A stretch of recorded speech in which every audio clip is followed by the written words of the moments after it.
Catus Maximus here, this time with an old Imperial brass 5/16, in this case tube bender.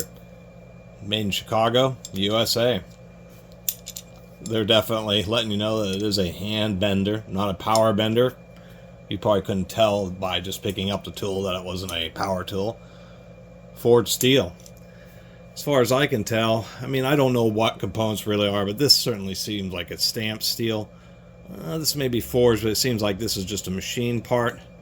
This part here definitely could be forged, and definitely the handle.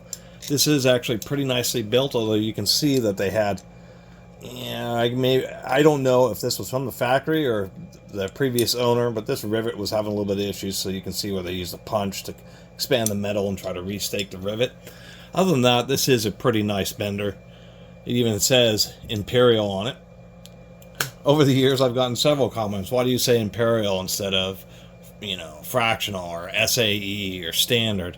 It's because Imperial was the description for inch measurements. Anyway, this lets you know it's 5/16 outer diameter tubing that's supposed to bend, 11/16 radius, or 1 3/8 inches diameter circle, or what we do have is graduations, but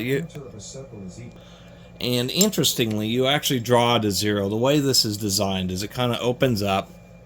I'm using this as my simulated 5/16. This is one of those foam type twist ties. And the way it's designed is you're supposed to, I didn't have any 5/16 tubing, so this is often used, 5/16 would be pretty big for a brake line, unless it's like trucks or something like that. But it's often used in air conditioning and HVAC systems. Air systems, 5/16 actually can move, a reasonable amount of air. So anyway, what we do is we get this kind of set up, get it straightened in there. We have a little latch which holds onto this end to prevent it from, tweaking or torquing around. And once you're done fidgeting with it, so this kind is funky. Definitely, there's a huge variety of tubing benders. A lot of them for small tubing associated with automotive brake lines, and they usually do several different sizes.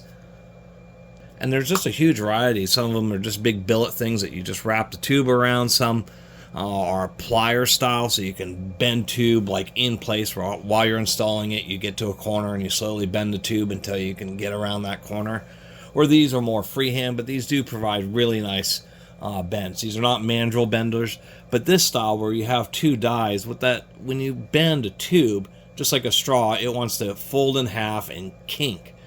What this is doing is this is providing a channel that's putting pressure on each side of the tube so that it doesn't want to kink and it actually stays relatively open. It'll still be an oval shape because of the way you're bending and stretching it out, but it just prevents it from folding and actually kinking. Mandrel benders make the tube stay the full diameter by actually jamming a rattlesnake tail, is what it looks like, a metal rattlesnake tail, into the tube. Usually hydraulically, even on surprisingly small tubes and pipes. It bends it, and that mandrel prevents the tube from collapsing. But this is the next best thing because it has two walls. Interestingly enough, you start out, say, at 180 degrees. And I always forget the logic to that, but if we want 90 degrees, we just roll this over. And the way this is designed is you're pulling towards you, so the way this arm works, it's like a cam action where it's, as you're bending, it's also pulling it nice and tight against the bottom anvil. There's a bit of resistance, as we can see on this track here, where it's rubbing against this, but that's exactly how it's designed.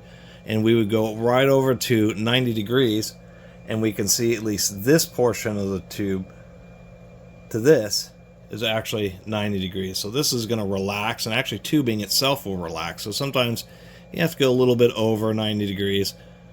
In this case, we're going to have to go, or with this, almost all the way down to 60 degrees. Each one of these tick marks is a 15-degree increment, and then it will relax. We can pull this up, and what we've done is now we have a nice 90-degree angle where the radius, the center point of this curve, is going to be 11/16 of an inch.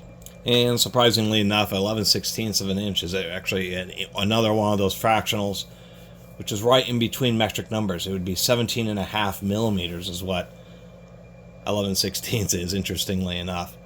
Anyway, that's the nice thing about a nice bender like this one. It's solid, it's rigid, and the way it's designed is just it works really well. It's a little fidgety getting it going. You can't use it in place, but once you get the whole thing set up, it gives you just a really nice, accurate, controlled bends, and that are repeatable. Once you get used to the bends you're making, the tubing, you know how much you have to kind of overbend it so it stays right in the correct spot. Like if we want this to go all the way over to 135 degrees, I'm sure I have to bend it about like that. And the way it swings open, it's actually really easy to remove the tube. It's just actually harder to get the tube into it. Kind of a cool device. And this one seems pretty heavy duty, although they did this whole flush rivet thing, and you can, once again, it had some issues.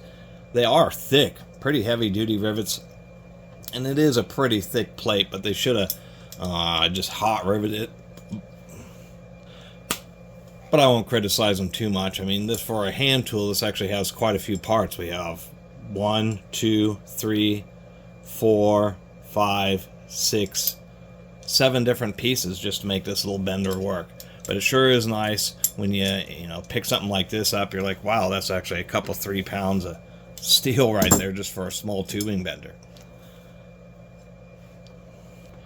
And for the little history lesson, it's always kind of cool to find these. This is one of the, I guess it's an okay story. Imperial brass was actually found in 1905. Started getting into tube working tools by 1912, well over a century old.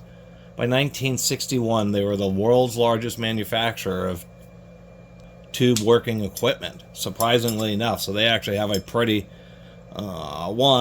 I'm surprised they don't run into more Imperial brass stuff if they were the world's largest manufacturer of tube working equipment. But it seems nice. Maybe people don't really get rid of it very often.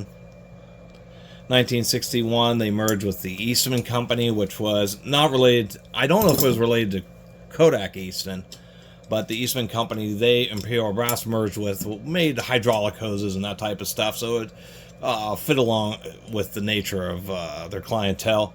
And then Stride Tool bought them in the 90s, and then just before the pandemic in 2019, Diversitech, which actually makes some premium HVAC tools. They're like a professional grade HVAC tool manufacturer, so you don't hear of them very often. But they make a bunch of premium stuff, and they actually bought the Imperial line and still sell Imperial tools that are still premium grade. Had to double check on that, so that was part of the history. Imperial brass, after one merger and 2 buyouts, is actually still made in the U.S. They want about $45 for the modern version, which is die-cast aluminum and has like 3 steps, so it can do 3 different sizes, and it's a little bit more modern. But nonetheless, it's kind of actually kind of happy to see that the Diversitech is still making these in the Imperial brand tube working tools in the United States, and that's all I can really say about that. Kind of interesting. This one is probably from the 60s or the 70s, but once again, you can still buy these new today, made in USA. And it's always fun to kind of find one of these tools where, there's been hundreds, if not thousands, of tool manufacturers in the United States. So many of them have gone out of business, but the more I collect and learn, the more you find out that there are still tons and tons of them here. It's just getting exposure to the industries that they serve. It's the easiest way to put it. And the last thing is, I don't know why it has this little nub here. I don't know if that's to protect this rivet, or maybe I don't think it's to protect this hook. I don't really understand it. It just has this really kind of oddball nub there. Thanks for watching. See you next time.